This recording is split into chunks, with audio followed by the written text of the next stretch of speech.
You're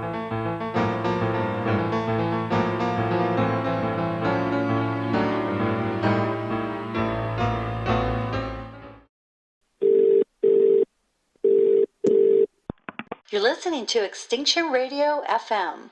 Listen to the podcast at extinctionradio.com.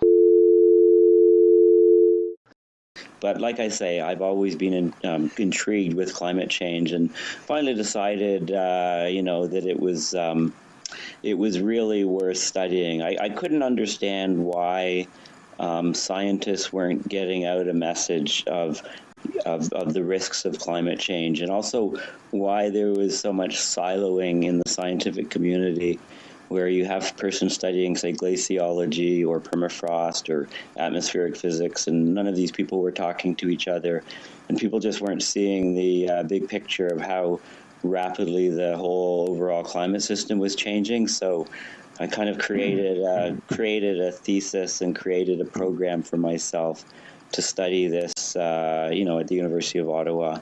I mean, for me that is excellent, because I've always seen science as you get into subject matter, you specialize in that subject matter, and you join the dots, so you're not really seeing it in a holistic way.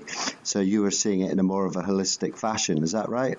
Yes. The whole from a time long before I entered the program at University of Ottawa, I've tried to look at it from an overall systems point of view, always trying to figure out, the link of causality, for example, the Arctic warming changes the temperature gradient to the equator, changes the jet streams, causes the extreme weather events. And, it looked to me like the extreme weather events were ramping up. Certainly within the last, about a decade ago, I started, keeping track of extreme weather events around the world, and creating presentations and sending them to politicians, members of parliament in the federal government, and provincial governments and city governments, and excellent. Letting people know, hey, we have a big problem. And did they just put them in the bin?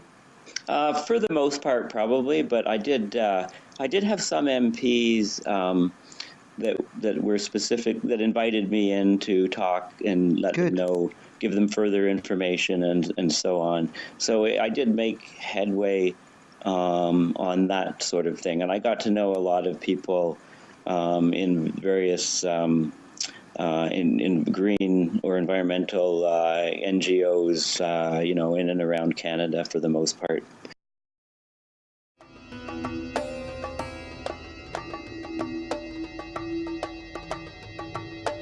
I'm now accepting the reality of the surrealness.